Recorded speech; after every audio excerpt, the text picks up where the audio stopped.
Мардуарам салом алейкум. Опрос гузарондем дар сообществое ки дар бораи чӣ мавзӯъ видео кунем. Ҷои якума гирифт видеои страшни, ҷои дуюма давоми Чернобыл. Ман пешакӣ дар бораи ҳамин мавзӯи ки ҳозир мебурая тема уже тайёр карда иста будам. Ҳамин хотир дво ваъдно мекунем ҳозир. Яъне ки видеои страшни дар бораи Чернобыл. Мавҷудоте ки нимаш одамай, нимаш ҳайвон чӣ хеле наметавонанд страшни бошанд. Ва агар ҳамин мавҷудотое ки дар ҳамин видео мебинед шумо ҳозир медонед ки сабабаш ай чие ва ё ай куҷо пайдо шудагиям. Ва бардор як чизи дига барои комфортно тамошо кардани худи шумо видеоро дар комментария нависен ки скорости гапзании ман, скорости видеои ман чӣ хеле аст. Агар ки тез боша бигӯед ки теза, ман оҳистатар гап мезанам айспас. Агар ки оҳиста боша бигӯед оҳиста, ман тезтар гап мезанам. Агар норм боша бигӯед нормай. Абардор ҳам барои дастгирӣ кардани канал, барои пешравии канал ва ҳам барои хитон ки метавонед сум кор кунед дар бурди ҷанговару бозингаро. Ссилкае ки дар комментарияи видео закрепид кардагӣ мегзаред регистратсия мекунед ва фаромӯш накунед бо промокод ҳастай барои бонус ба даст овардан. Октябри соли 2012 гурба таваллуд мешавад. Чӣ хеле ки дар мифҳо ҳастай дев мегӯянд ки як чишм дорад. Ба мисли ҳамо, яъне ки як чишм дар пешониш дорад ва биниам надошт. Чӣ хеле ки автори ҳамин видео мега як ҳафта зиндагӣ кардагия и гурбаи бечора тамом.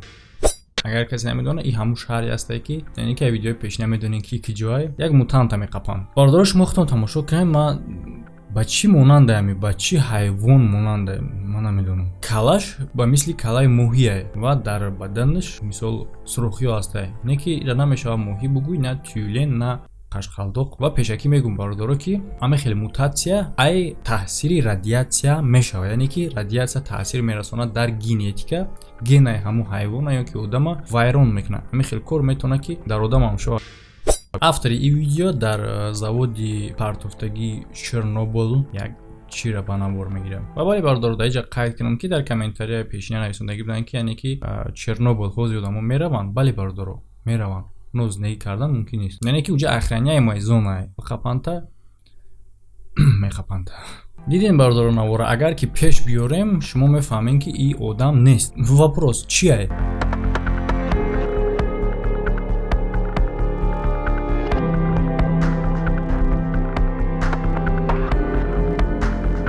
аввал чизе ки шумо дидестен мисли як лои қоқшидагӣ, мисол як клух ё ин ки як пораи санг ба назар мерасад. Не бардор, ин крокодил мутантай. Дидагиен шумо ки крокодила дар ягон мири животни дар ягон чиз дигар не.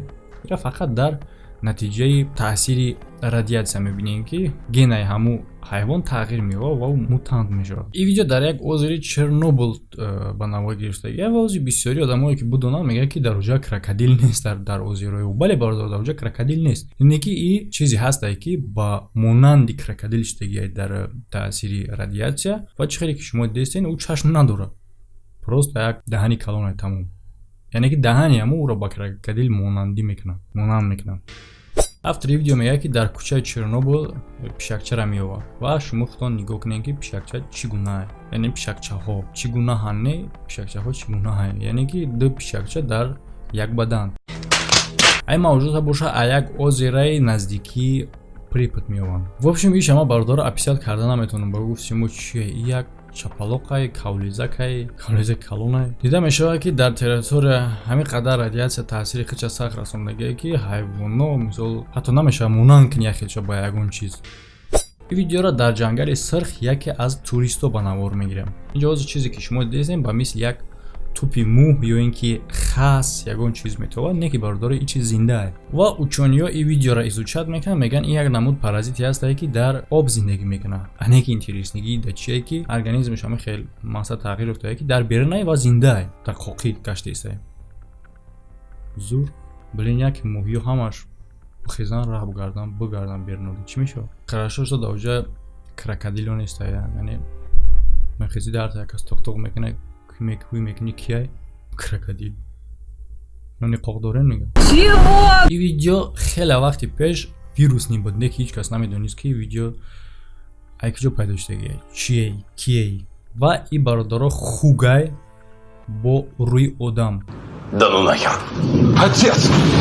Ям чӣ хеле ки автори видео мегӯяд дар натиҷаи таъсири радиатсияи дар Чернобыл буда ҳамин хел чиз ба дунё омадагие. Яъне ки ӯро дар яке аз канализатсияҳои ҳамин территория буда меёбанд. Ва дидистен шумо чие. Чӣ хеле ки бардоро гуфтем, мақсад дар Чернобыл ҳастанд одамо оно ки лекин ба қонунӣ мумкин нест таваҷҷӯҳ будан дар одамое ки то 18 расидагӣ нестанд увода мумкин нест. Ҳа дигар одамо мақсад добровольна дидаву дониста ки ҳамҷа радиатсияи бо бихоҳанд бираванд зиндагӣ кунанд. Ҳаст одам ва ҳама одамои ятанимтае ки ҳастанд як намуди моҳира ба навор гирифтагианд, яъне ки сома. Ва шуморо нигоҳ кунед ки чӣ қадар калона як хелиш мисли одаманд. Одам мегӯянд ки монстро, яъне ки дигар ҳайвоное ки мисол дар натиҷаи мутатсия шудага, яъне ки як чизе пешон мебурояд, чизи меҷимидагӣ мехӯранд. Ва бародарам ҳамҷара мехоҳам як камтар поправит кунам ки дар бисёр маълумотҳо ман дар бораи ҳамин само ёфтам. Мегӯянд ки ҳамин хел моҳии калон дар дигар ҷоҳо ҳам ҳаст, дар ҷое ки таъсири радиатсия нест. яъне ки ин гуна намуди моҳӣ ба ин дараҷа калон мешавад на дар таъсири радиатсия, балки дар ӯ ҳолате ки ҳеҷ канесте ки ӯро биқапа. яъне ки организми ҳамин моҳӣ ҳам хеле аст ки агар ӯро нақапӣ ин калон мешавад. возможно барое ки мо медонем ки дариҷа уже одам ки камай, яъне ки чанд қадар сол набуд ҳеҷ кас вообще ё спокойно метавонистанд нафаси озод бигиранд, калон шаванд. машқ пашқ кунани сӯсӯ мақсад качок шаванд. дар як деҳаи наздикии Чернобыл як бизича ба дунё меояд бо 8 по ва нарумуда ва соҳибои ҳамин бизича ӯро намекушанд, не ки гуфтанд ки ӯ худаш рах гашта наметавонад, гарчанде ки 4 по ай обычни пои худаш зиёд дошта бошад, рах гашта наметавонад. чиқаре ки шумо дидастен бародаро, пои ақибгии диюмаш ақибай, яъне ки ҳам одновременно ҳам ақиб мерав, ҳам пеш. ке бародаро пешакӣ бугум ки ҳозир дар комментария чӣ гуна сухано мумкин бишавад. ай баъзе бародаро ки ин ҳамаш кори Аллоҳ худша. бале бародаро, ман ира тасдиқ мекунам ки ҳамаш кори Аллоҳ, мира мо рад намекунем. ин видео бародаро ба навор гирифтага дар Чернобыл ки дар ин ҷо одамо як чизро меёванд ки дар як кирми калон монандай, яъне ки шумо мебинед ки чие, ки фаҳмид чие, ки ягонам хел кирма дидагие вообще. Фо ҳатто ӯро меқапанд.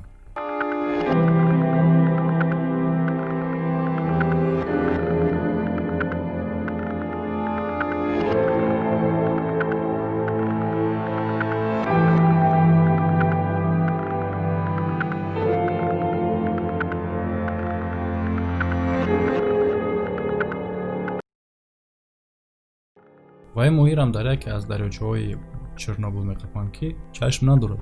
яъне ки аз ин тараф ба ҷое ки чашм шай, аз ин тараф ӯ тарафа мебинем чӣ гуна ин зиндагӣ мекунад. ҳайрон соп када меравад. вохе агар иша шумо фаҳмонда бутонед ки моҳие ки сар шикофай зиндагӣ мекунад, мумкин ки ягон хас зиндагӣ кунад. ҳаиша чӣ хел мефаҳмонем ки моҳие ки зиндай дар ҳолате ки ними бадан надорад. дар ин видео боша автор як қурбоқайро ба навор мегирад ки калаш хеле интереснее. ягон вақт шумо ҳам хел чизе дидагиен? Не, дар кинои чужой не, просто по жизни дидагиен. ва як чизи дигае ки дар Чернобыл ба навор гирифтагие, яъне ки мешавад одам гуфтан, не ки рӯж одам нест, бештар монандаи маймунда.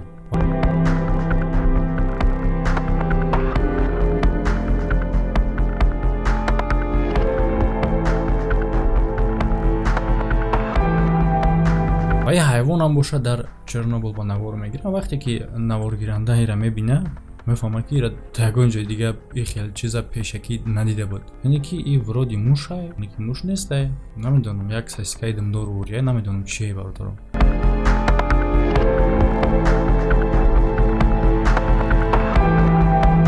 дар як деҳоти майда ки дар наздикии Чернобыл буда, як хук талаб мешавад бо дтару. бале бародаро, ҳозир шумо мисол дилтон месӯза, даҳшат мегӯед, тавба мекунед, не ки гапе ки соҳиби ин хукча мега шумо роз дар ҳайрат меорад. яъне ки ӯ мега бахтш омад кард, корш омад кард ва ин хукбачара накашт. чӣ ба кори омад кард? ин хукбачара туристора нишон метаҳад ва сум кор мекунад дар ин.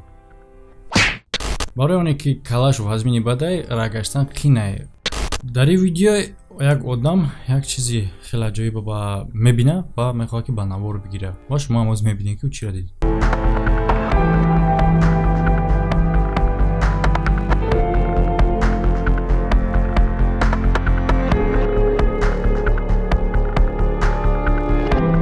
این ویدیو در بین آدما بسیار سوال با وجود آوردگی بود. ویدیو بالای ویدیوی کهنه در تریتوریای همه ایسی چرنوبیل به نام گرفتگی. ما میبینیم مثال حیوانی که ورودی اوهوای نه که نه شاخ داره نه کلا. دویدی است باید و بسیار واریانت های خودشون آدما گفتن که این مثال یکو موتانت نیست، پروست اوهو روش ای برا کردگی دویدی است. مثال همه خطیر کلاش ما نمیبینیم.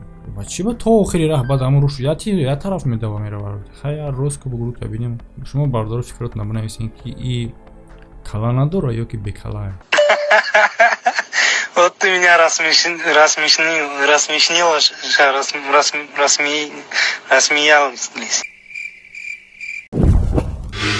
ایرم در نزدیکی همین الکتراستانسیا میوان ای چی نمود حیوانه و چی نشانه کردگی در بدنی او هیچ کاری را نمیتونه فهمونده و چی با قدر چیزی که مثال نمیدونه که چیه با دست لچ میقپیم ما نمیتونم میدم اون را بفهمم. باردار فکر عقیدت شما در کامنتر بنویسین باردار شما فکر عقیدت نبنویسین در کامنتر اویدی همه ویدیو چی فکر دارین شما. ویدیو نو انتظار باشین. اما در خیر تا ویدیوهای آینده